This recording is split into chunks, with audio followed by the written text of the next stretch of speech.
Današnji Iskrin intervju predstavit će nam profesora Vladimira Dimitrijevića, književnog kritičara, analitičara, pravoslavnog publicistu, jednog od najistaknutijih, najrelevantnijih savremenih srpskih intelektualaca, čovjeka koji mimo kabinetskih mudrovanja iskazuje svoj pogled na svijet vrlo otvoreno, vrlo zanimljivo, plodotvorno i zbog toga je on gost Andrić Rada Jadrićevog instituta.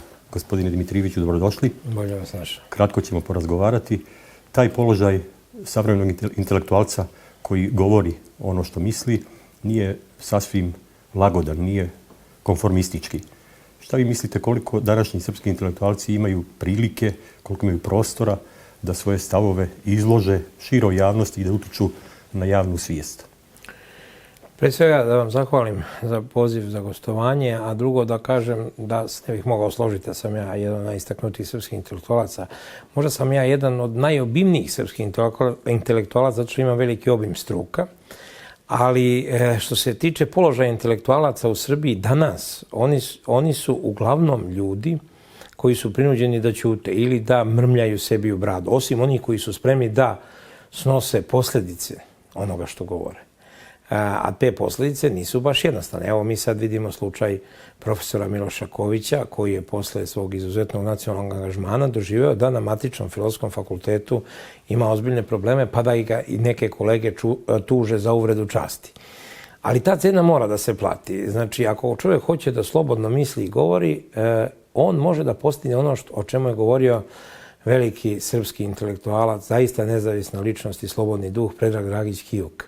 Kaže, zapamtite, gospodine Dimitrijeviću, najviše što može srpski intelektualac da postigne je da ga ne vole, ali da ga uvažavaju. A cena se plaća. Naravno, Kijuk je recimo plaćao svoju cenu nezavisnosti tako što su mu ispale oči od lektura, korektura, od stalnog dodatnog rada da bi mogao da sačuva svoju nezavisnu poziciju. U tom smislu mi već ulazimo u fazu kada ponovo počinju progoni srpskih intelektualaca, one za koje smo mislili da su zauvek prošli, kao što je bio progon profesora Đurića ili kao što je bio progon našeg velikog pesnika Đoga, koji je zbog zbirke pesama završio na sudu i morao da ih odrobija. Sada imamo slične procese.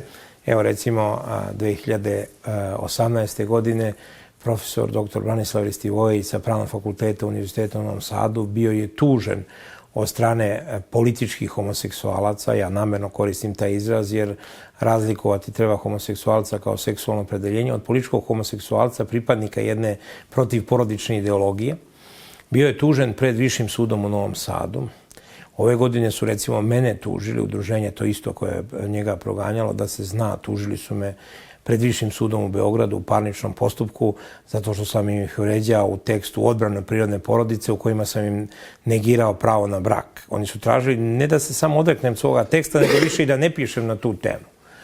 Dakle, da bi se bilo intelektualac, mora da se podnese određena cena, ali to je normalno. Na kraju krajeva u klasičnoj definiciji intelektualaca je da se stalno bune.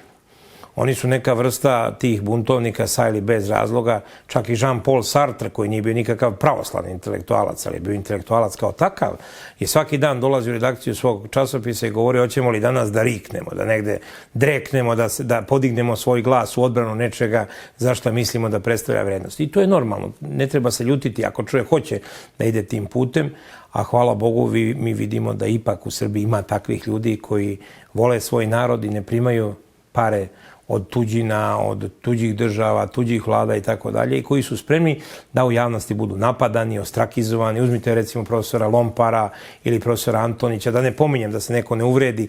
Imamo zaista nevjerojatan broj ljudi koji su zaslužili da budu u medijima, da budu na državnoj televiziji, da govore ono najdublje što se tiče naše kulture, ali njih jednostavno nema jer se nalaze na crnim listama. Ali zato imamo gomilu kojekakvih fićfirića, intelektualnih i raznih intelektualaca i europejaca koji su po znacima navoda i intelektualci i europejci koji se svuda pojavljuju.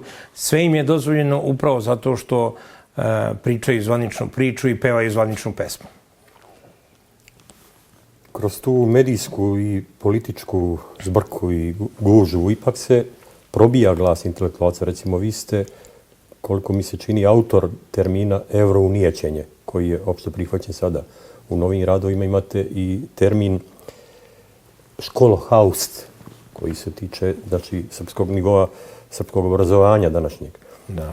Što znači, imena koja ste pomenuli, svi su bili gosti Rade Andrićevog instituta i svi su davali intervju za Iskru.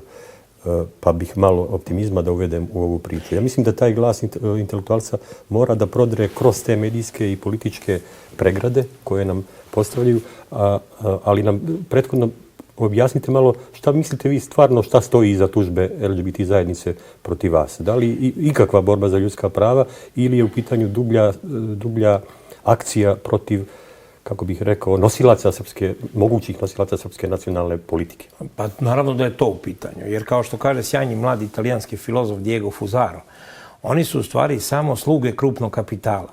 Ja sam jednom napisao jednom tekstu i rekao, vi niste homoseksualci, to je sekundarno kod vas, vi ste kvislinzi. Vi ste kvislinzi krupnog kapitala koji sprovodi kolonijalizaciju Srbije. Znači, vi ste sluge gazda. Vi niste ušli u dijalog sa srpskim građanskim društvom, niti ste kroz taj dijalog želeli da se izborite svoja prava. Vi ste došli na krilima okupacije.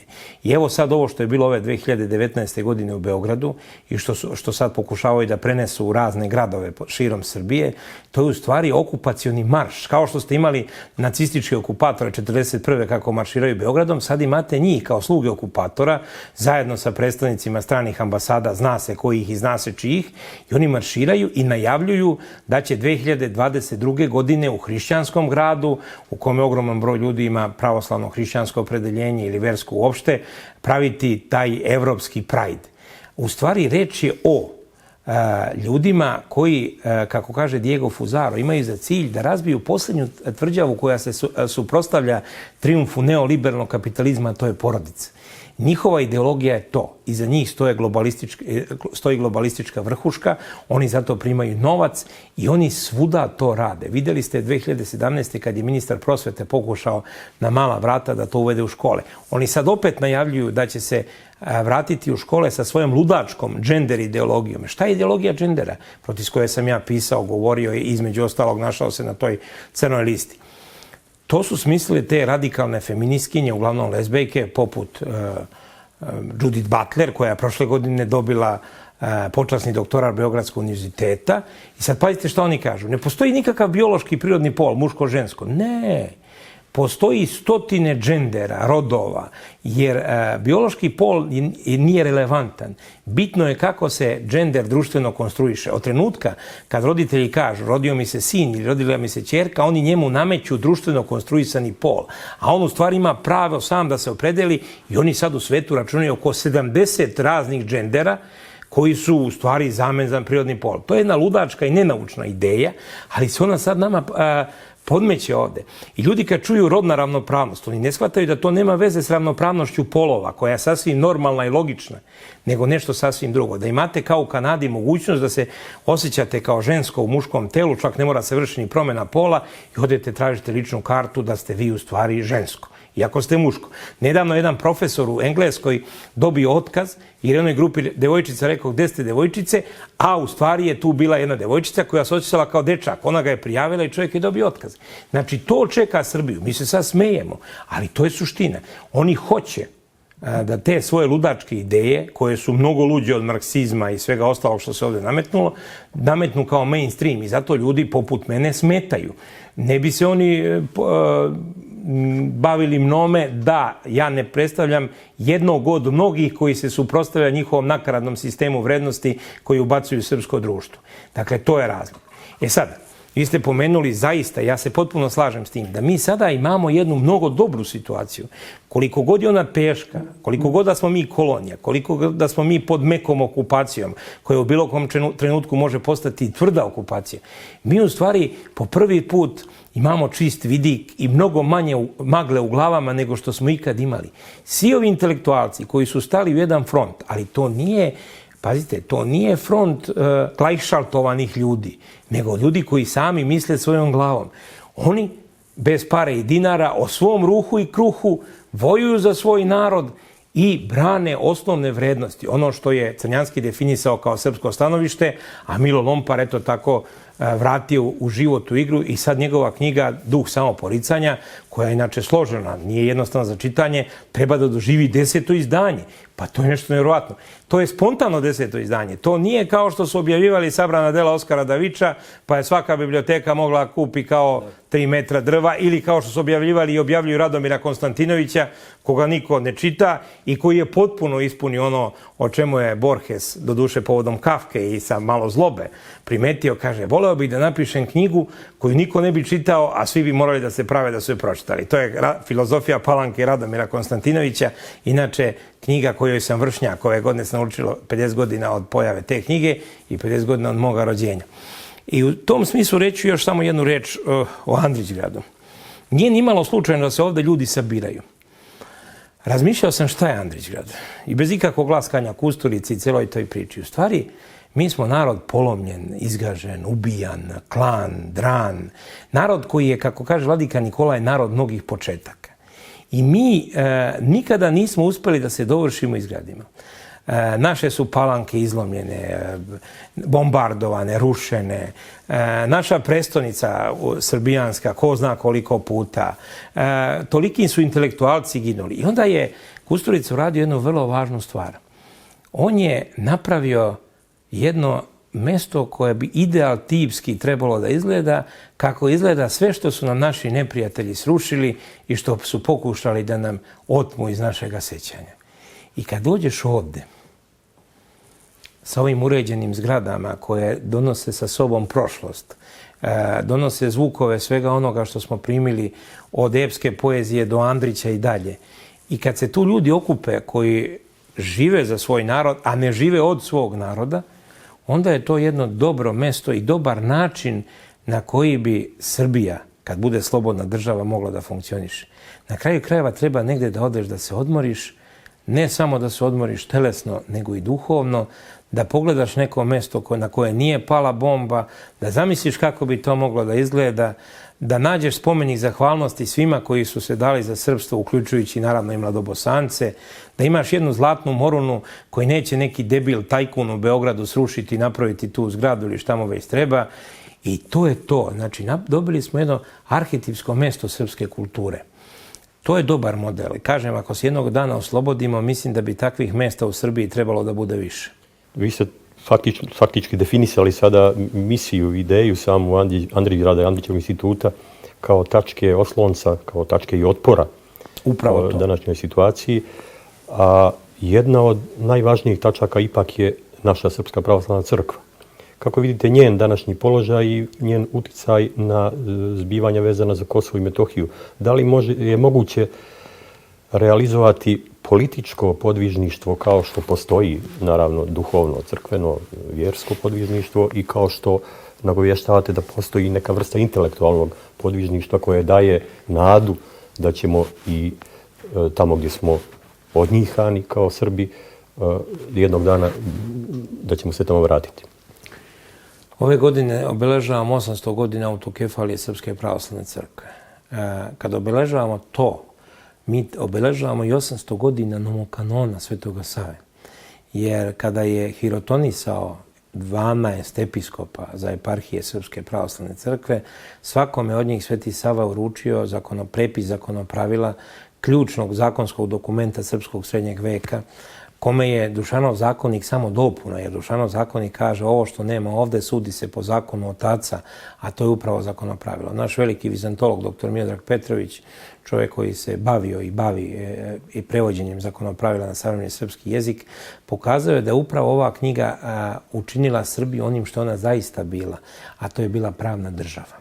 Srednjovekovna pravna država i ta priča o zlatnim viljuškama i kašikama mnogo je manje bitna od činjenice da su Srbi imali zakonik težak 6 kg u doba kad su Englezi imali samo veliku povelju sloboda, što je jedan pergament koji su, kada su baroni primorali kralja Johna bez zemlje, brata Richarda Lavljeg srca, da im potpiše dokument u kojim se daju njihova određena prava, mi smo imali knjigu koja je regulisala ne samo kanonsko crkveno pravo, nego i građansko pravo. Tu je bio čuveni gradski zakon koji je preveden sa grčkog, ali je usklađen sa našom, da kažemo već i običajnom tradicijom i tako dalje. Znači, mi smo bili pravno uređena država u srednjem veku. To znači 800 godina Srpske pravoslavne crkve. Crkva je uvek bila čuvar ne samo nacionalne, verske, nego i pravne svesti. Zato Kraljević Marko, kad pravedno presudi u pesmi Uroše Munjavčevići, što naljuti njegovog oca koji juri oko Gračanice da ga ubije, začuje glas iz crkve, bjež u crkvu, Kraljeviću Marko, vidiš da ćeš danas poginuti. Pravo srpsko potiče iz crkve. I prota Mateja Nenadović, kad je pisao prve zakonike, on se oslanjao na zakonopravilo Svetoga Save. U tom smislu, danas Srpska pravoslavna crkva ima ulogu koju uvek morala imati i trebalo da ima, a to je čuvanje, između ostalog, verske, nacionalne svesti, ali i pravne svesti. Predavanje Kosova i Metohije nije samo, da kažemo, mistička izdaja, a jeste na prvom mjestu mistička izdaja. Nije samo politička izdaja, a jeste i politička izdaja. To je izdaja prava i pravde. Pravda drži zemlju i gradove. Bože pravde, ti što spase od propasti do sad nas, čuj od sad naše glase i od sad nam budi spas. To je suština Srpskog zaveta. Znači, Srpska pravoslavna crkva mora čuvati Kosovo i Metohiju kao sastavni deo Srbije, bez obzira šta ko radi, šta ko priča, a svako će odgovarati za svoja dela. Krivu kletvu na dom ne ponesi, jer je muka s Bogom ratovati, kaže Njegoš. Znači, taj koji se krivo kleo na evanđelju, on će se Bogom i svojom savešću imati posla. Ali crkva je dužna da podsjeća da su Kosovo i Metohija sastavni deo pravnog poretka države Srbije i da to jeste mistički prostor. Ja sam uveren, pored Svete Gore, onda Kijevo-Pečerske lavre, Počajevske lavre, manastira Svetog Serafima Sarovskog, sve te zemlje, jedna od ključnih mističkih tačaka pravoslavne mističke geografije. To je istina, ali istovremeno to je pravno pitanje. Srpska pravoslavna crkva je zato u ovom trenutku na strahovitom udaru. Mi to vidimo po svim tačkama, počevo od dijaspore i problema koji imamo sad trenutno u Americi, gde fanarioti, to je Carigradska patrijaršija koja je potpuno stala na stranu NATO-a, pokušavaju da naše eparhije na ovaj ili onaj način odvoje. Kao što su ukrajinske. Jeste. Do Crne Gore, gde vidimo strahovitu, titansku borbu Mitropolije Crnogorsko-Primorske kao sastavnog dela Pećke patrijaršije, da sačuva duhovni identitet naroda koji tamo živi. Ne namećući nikome da bude neki vatreni Srbi, nego samo ukazujući na to da je on pravoslavac i da je potomak Svetoga Save, to jest da je Sveti Sava formirao pravoslavni identitet Crne Gore.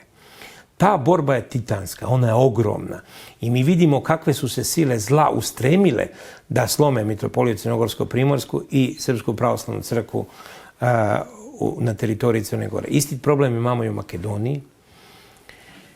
Naš ugledni istoričar Aleksandar Raković je u svojim dosadašnjim knjigama već pokazao da su Amerikanci od početka 90-ih intenzivno razarali Srpsku pravoslavnu crkvu. Da smo imali onaj slučaj iz 2010. sa vladikom Artemijem na Kosovu, koji isto bio jedan sastavni deo te priče. Bez obzira šta je ko kasnije uradio i kako se poneo, očito je da su naši neprijatelji to inicirali. Jer je trebalo proterati monaštvo sa Kosova i Metohije i uraditi ovo što je urađeno. Znači, mi se nalazimo u vrlo sličnoj situaciji kao posle 2 ukidanja Pećke patrijaršije. Jedno je bilo neposredno posle pada Despotovine 1459. Kada je Ohridska arhijepiskopija Grčka, potplaćujući Turke, preuzela jurisdikciju nad Srpskom pravoslavnom crkvom. Mitropolit Pavle Smederevski je pokušavao da se izbori ponovo za autokefaliju, nije uspeo, morao je da beži sa teritorije Srbije. I ko će obnoviti Pećku patrijaršiju? Obnovit će Mehmed Paša Sokolović, ali ne samo zato što je bio Srbin. On jeste bio Srbin i znao da je Srbin, međutim, zato što je on bio jedan genijalni turski geopolitičar. On je znao da ako Turska hoće da se širi, ona mora imati jedan pravoslavni narod, kakav je srpski, koji je najmnogobrojniji na Balkanu, koji je vezivno tkivo pravoslavnog Balkana, miran. A da bude miran, mora da ima svoju patrijaršiju. I ta patrijaršija ne može da obavlja samo verske, nego i etnarhijske funkcije. I on je svome bratu, Makariju, predao ne samo crkvenu, nego i etnarhijsku vlast nad Srbima na toj teritoriji. I kao što je govorio naš veliki Žarko Vidović, Srbi nikad više nisu bili duhovno ujedinjeni nego u doba stvaranja i obnove Pećke patrijaršije u doba Mehmed Paše Sokolovića. Drugo, ukidanje Pećke patrijaršije je posle učešća Srba na strani Austrijanaca u ratovima za oslobođenje Srbije od turskog ropstva, koji su se prostirali od kraja 17. veka i patrijarha Arsenija III. Čarnevića do perioda patrijarha Arsenija IV. Šakabente sredinom 18. veka. Turci su u dogovoru sa carigradskim patrijarhom ukinuli Pećku patrijaršiju i nametnuli episkope Fanariote, Grke, koji su u narodu ostali vrlo nepopularni. O tome je pisao i Andrić u svojoj doktorskoj disertaciji. Oni su narod držali u neprosvećenosti, glubili su ga kao Turci. Bilo je časnih izuzetaka, neću da kažem krivo, ali čitava gora u okolini Prizrena se poturčila jer Fanarioti uopšte nisu brinuli o tom narodu. On je jedno vreme sam čuvao veru i na kraju bez sveštenika, bez brige episkopa, on se islamizovao i tako dalje. Goranci, mislite? Da, Goranci, Gora kod Prizrena i tako dalje. Znači, to je bilo vrlo teško doba. Putopisci kroz Bosnu govore kako su ti ljudi zaista bili fanariotski episkopi, velike štetočine i nanele su veliku štetu srpskom narodu. Posle obnove i stvaranja Kraljevine Srba, Hrvata i Slovenaca obnovljena je Pećka patrijaršija, a mi se sad ponovo nalazimo na udaru. Naši neprijatelji će gledati da pocepaju Srpsku pravoslavnu crkvu. Ja molim i preklinjem sve koji mogu da utiču na to, pre svega srpske episkope, da imaju u vidu da je Srpska pravoslavna crkva posljednje vezivno tkivo za sve Srbe gde god da žive i da, moleći se Svetome Savi i nebeskoj Srbiji, sa Svetim vladikom Nikolajem, sa ocem Justinom i svim našim svetima, ne dozvole da naši neprijatelji rovare po crkvi, da je svađaju, da je dele, nego da pokušamo da spasemo ono što se spasiti može, jer zaista, ako Srpska pravoslavna crkva bude pocepana, onda će se srpski narod naći ponovo u jednom teškom ropstvu. Naši neprijatelji to odlično znaju i zato to rade. Gospodine Dmitrijeviću, hvala vam na ovom možda kratkom, ali veoma sadržajnom razgovoru u pravo vrijeme i na pravom mjestu sa ovom završnom opomenom ozbiljnom, pa ko ima uši neka čuje. Hvala vam. Hvala i vama.